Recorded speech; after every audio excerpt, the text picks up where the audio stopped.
Jack Reacher had no reason to get off the bus in Redemption, Arizona. The town was a fleck of dust on a sun-scorched map, a place the Greyhound only serviced because of an old charter agreement nobody had bothered to cancel. He'd been heading west with no particular destination, letting the rhythm of the road lull him. But through the grimy window, he saw a sign, hand-painted and weathered.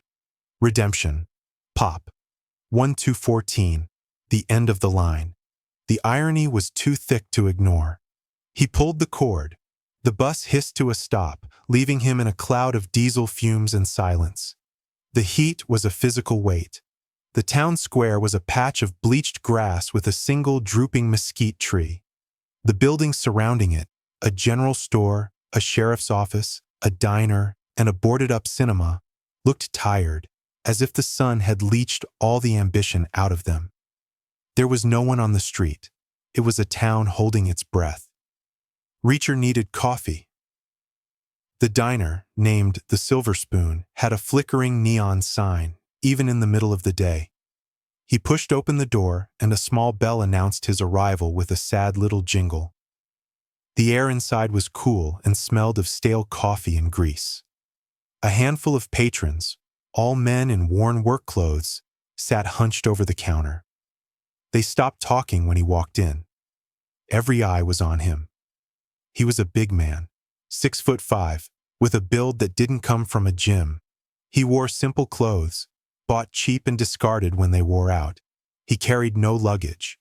In a town like Redemption, a stranger was an event. A stranger like him was a threat. He took a seat at the far end of the counter. A young woman with tired eyes and a faint tremor in her hands approached with a coffee pot. Her name tag read, Sarah. "Coffee?" she asked, her voice barely a whisper. "Please," Reacher said. She poured. Her hand shook enough to make the coffee slosh over the rim of the thick ceramic mug. She flinched, quickly wiping it up with a rag. "New in town?"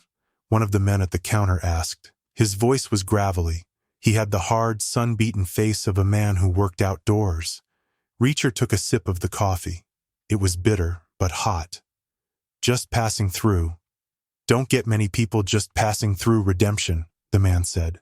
"There's nowhere to pass through to. This is it." The other men chuckled, a dry, humorless sound. Reacher didn't respond. He looked at Sarah. She was focused intently on wiping down a perfectly clean section of the counter, her shoulders tensed. She was afraid, not of him, he judged, of them. The door jingled again. A man in a sheriff's uniform stood silhouetted against the blinding sunlight. He was thick-set, with a gut that strained the buttons of his tan shirt. His eyes, small and piggy, scanned the room and settled on Reacher.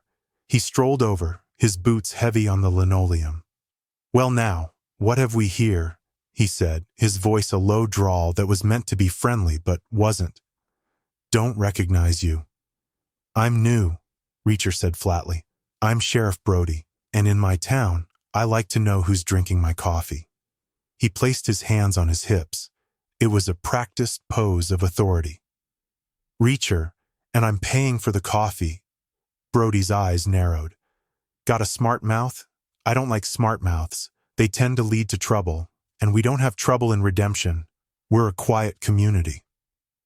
Reacher looked around the silent diner, at the faces staring into their coffee cups, at the young woman who looked like she might shatter if someone spoke too loudly.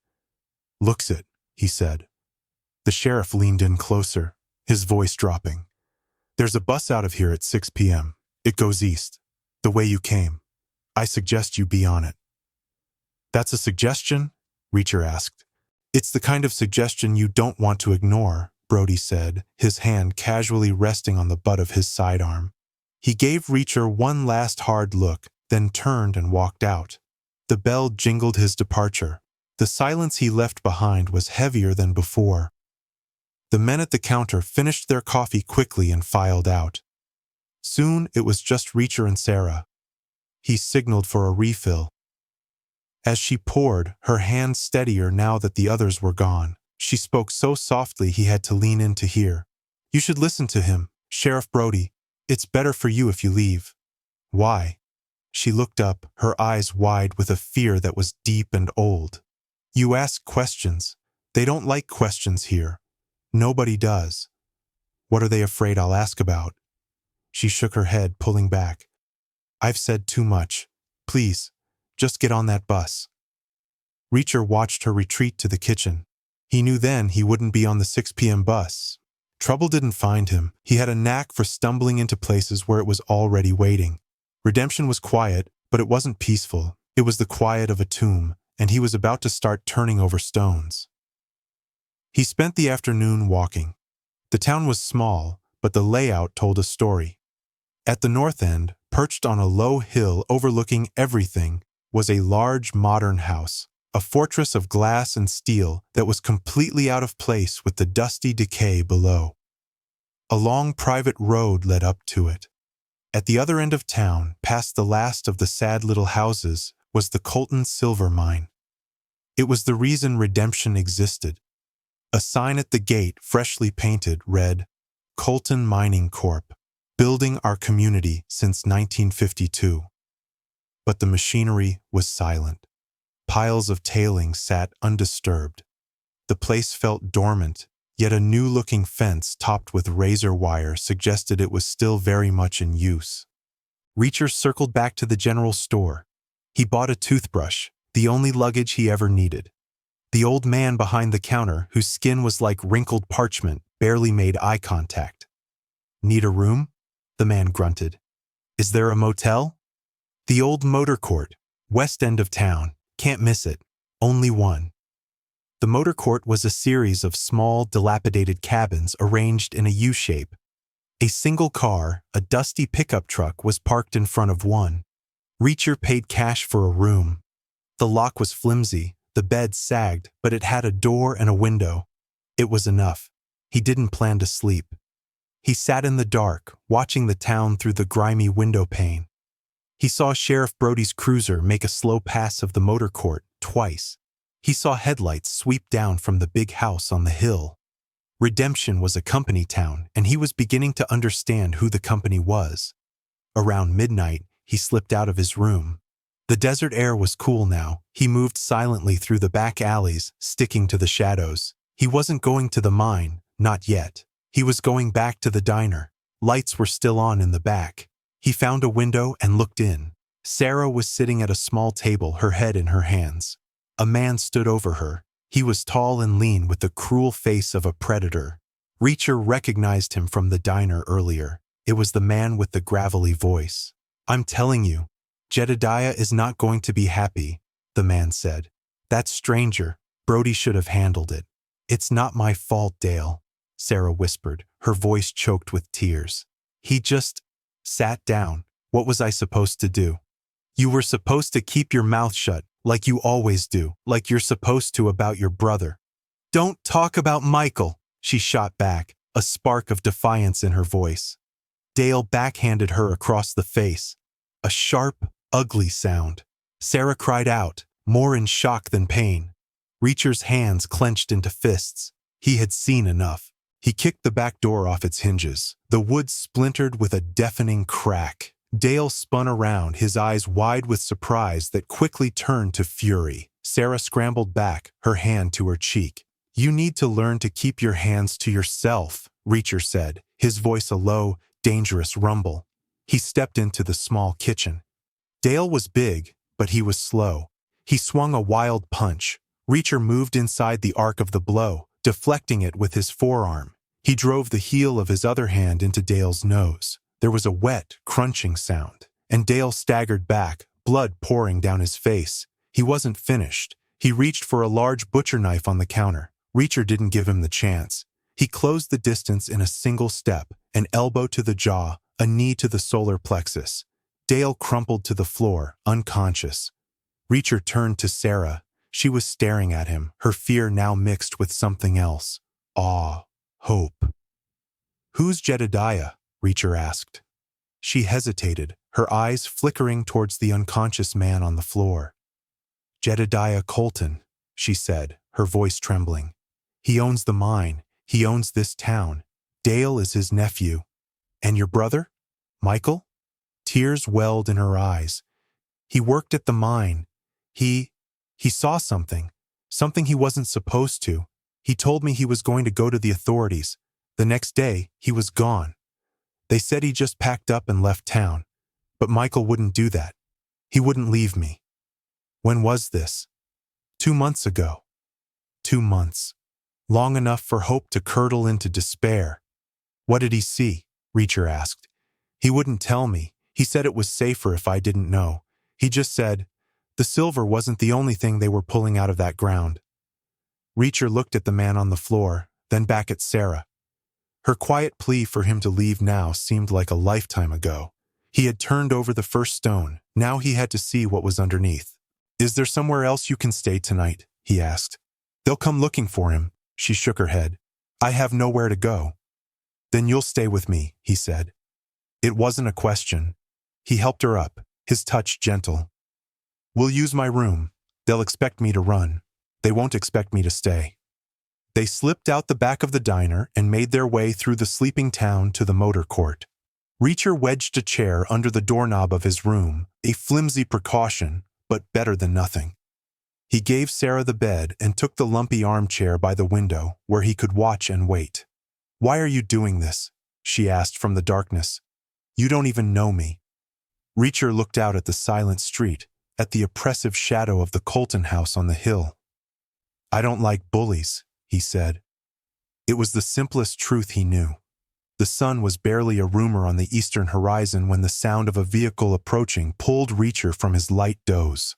A black SUV, the kind favored by federal agents and private security, rolled to a stop in front of the diner. 2 men got out.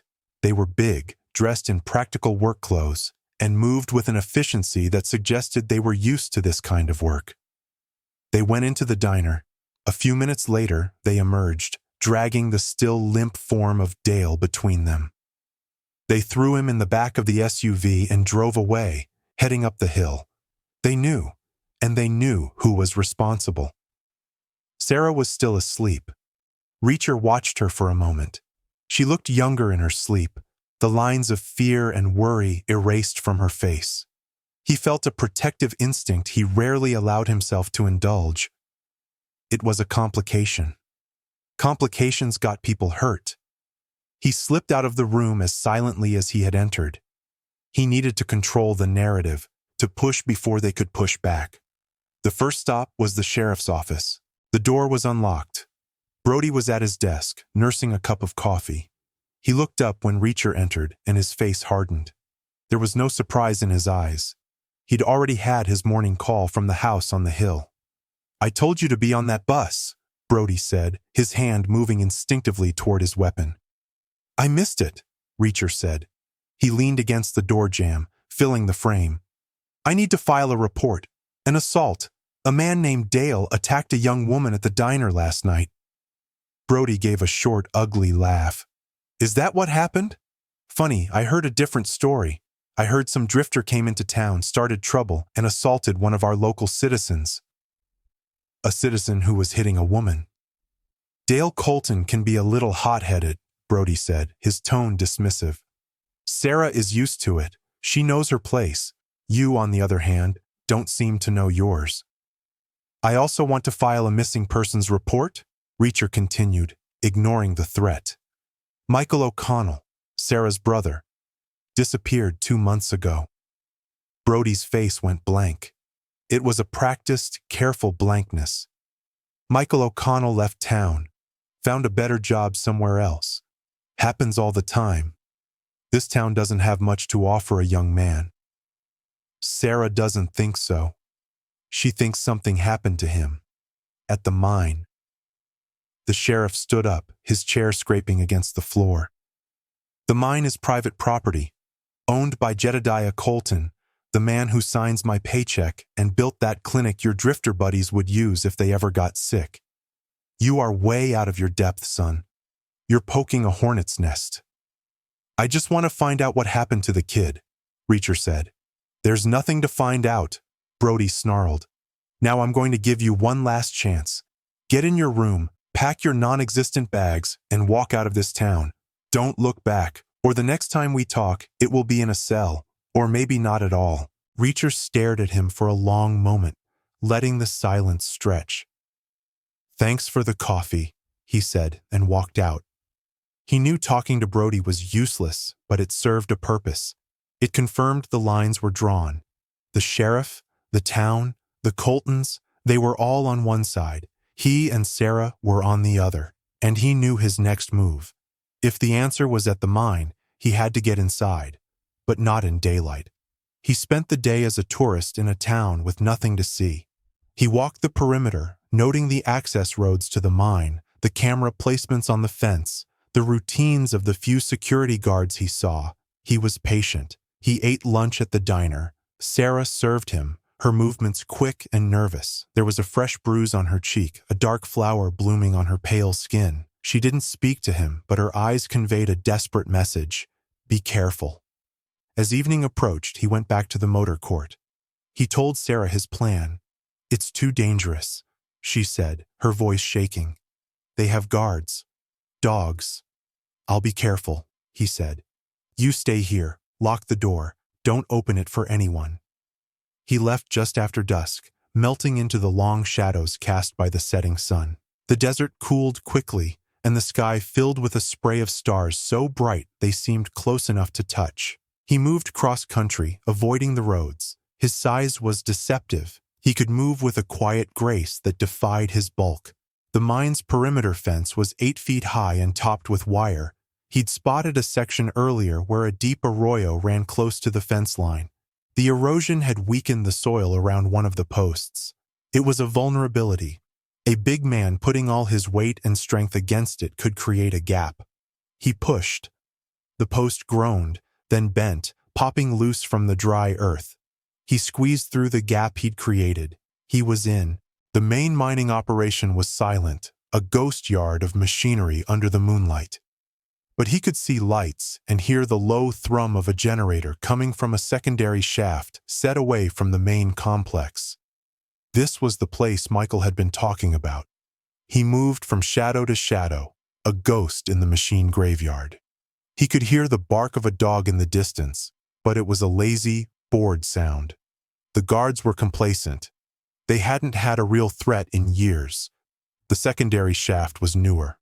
A heavy steel door was set into the rock face. A single, unarmed guard sat on a stool next to it, reading a magazine. Too easy. Reacher came up behind him, a shadow detaching from other shadows. A hand clamped over the man's mouth, an arm around his throat. The guard struggled for a second, then went limp in a sleeper hold. Reacher lowered him gently to the ground. He took the man's keycard and swiped it. The heavy door clicked open. The air that hit him was cold and smelled of damp earth and chemicals. A long, well-lit tunnel descended into the ground. Reacher followed it. The thrum of the generator grew louder. He could hear voices now, echoing up the tunnel.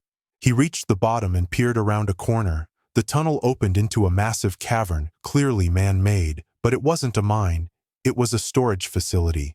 Racks of 55-gallon drums were stacked high, dozens of them, hundreds of them, all marked with hazard symbols he recognized. Toxic waste. Industrial solvents, chemical byproducts, the kind of stuff that cost a fortune to dispose of legally. Colton wasn't pulling silver from the ground. He was putting poison into it. 2 men were operating a forklift, moving more barrels into place. They were laughing and talking, their voices echoing in the vast space. This was Colton's real business, a highly illegal, highly profitable toxic waste dumping site hidden in the heart of a forgotten silver mine. Michael O'Connell had stumbled onto this. He had been a liability, and in Jedediah Colton's world, liabilities were eliminated. Reacher knew he had what he needed, the proof. But getting it out was another matter. He backed away, up the tunnel. He had to get to the authorities, a real authority, not a bought-and-paid-for sheriff in a company town. He was almost at the entrance when he heard a new sound, the crunch of boots on gravel. More men were coming. He flattened himself into a small alcove in the tunnel wall, barely more than a niche in the rock, and held his breath. 3 men walked past him, their flashlights cutting beams through the darkness. One of them was Dale Colton, his face swollen and purple, his nose crudely bandaged. The other two were the men from the SUV. "Jedediah wants this place swept," Dale was saying, his voice thick from his broken nose. "He's spooked. That drifter. Brody should have buried him yesterday." "We'll find him," one of the other men said. "He can't hide forever in a town this small." They continued down into the cavern. Reacher waited a beat, then slipped out of the tunnel, closing the heavy steel door behind him. He didn't run. He walked, quickly and silently, back toward the fence. He had to get to Sarah. He had to get them both out of town. He reached the motor court as the first light of dawn was painting the sky. He approached his room cautiously. The chair he'd wedged under the knob was gone. The door was slightly ajar. His blood ran cold. He pushed the door open. The room was empty. The bed was disheveled. Sarah's small bag was still on the floor. On the pillow, there was a single piece of paper. One word was written on it in rough block letters: "Mine." It wasn't an invitation. It was a summons. They had her, and they knew he'd be back. They were using her to draw him out, to bring him to their territory, to a place where they could finish this, once and for all. Reacher stood in the empty room, the piece of paper clutched in his hand. The quiet, watchful anger that always simmered just beneath his surface now boiled over. This was no longer about uncovering a secret or finding a missing boy. This was about retribution. They had made a mistake. They had taken something, and he was going to make them pay. He checked the unconscious guard's gun he'd taken, a simple revolver, fully loaded. It wasn't much against what he was facing, but it would have to be enough. He walked out of the motel room and into the rising sun, his long shadow stretching out before him on the road back to the Colton mine. He didn't try to sneak in this time. He walked up the main road in plain sight. He wanted them to see him coming. A figure appeared at the main gate waving him through. It was a trap, and they both knew it. The game was over. The fight was about to begin. The gate swung open, and Dale Colton stood there, a triumphant sneer on his bruised face. Two of his heavily armed men flanked him. "Look what the cat dragged in," Dale said. "I knew you wouldn't leave your little girlfriend behind. My uncle is waiting for you. In the processing plant." Reacher walked past him without a word. The processing plant was a large, corrugated steel building filled with conveyor belts and crushing machinery, all of it silent and coated in a thick layer of dust. In the center of the vast space, Sarah was tied to a chair. Standing beside her was an old man, tall and wiry, with eyes as cold and hard as chips of granite. He wore a crisp white shirt and tailored trousers, looking utterly out of place in the grimy building. This was Jedediah Colton. "Mr. Reacher," Colton said, his voice calm and cultured, "I've heard a great deal about you in the last 24 hours. None of it good for my business." "Let her go, Colton," Reacher said, his eyes locked on the old man. Colton smiled, a thin reptilian stretching of his lips. "All in good time. First, I need to know who you are. Who sent you? The EPA? The FBI? No one sent me. I was just passing through." "A costly coincidence, then," Colton said. "For you. You see, this town, this mine, it is my legacy. My family built it from nothing. And when the silver ran out, I found a way for it to continue providing. I provide a service, a discreet and necessary one, to companies with inconvenient byproducts. I keep redemption alive. By poisoning the ground it's built on," Reacher said, "and by killing anyone who finds out, like Michael O'Connell." Colton's smile faded. He was a foolish boy. He had a job, a good one. All he had to do was keep his eyes down and his mouth shut. He couldn't. A pity. "Now you have made the same mistake." He nodded to Dale. "Kill him. Make it messy."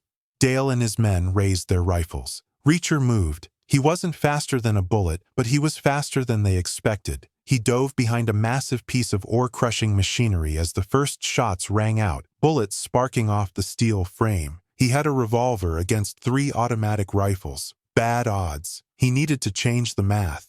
He peered around the edge of the machine. Dale and one of the thugs were advancing on his position. The other was circling around trying to flank him. Reacher fired once. The shot was loud in the enclosed space. He didn't aim for a kill. He aimed for a machine. The bullet hit a junction box on the main control panel for the conveyor belts. Sparks flew.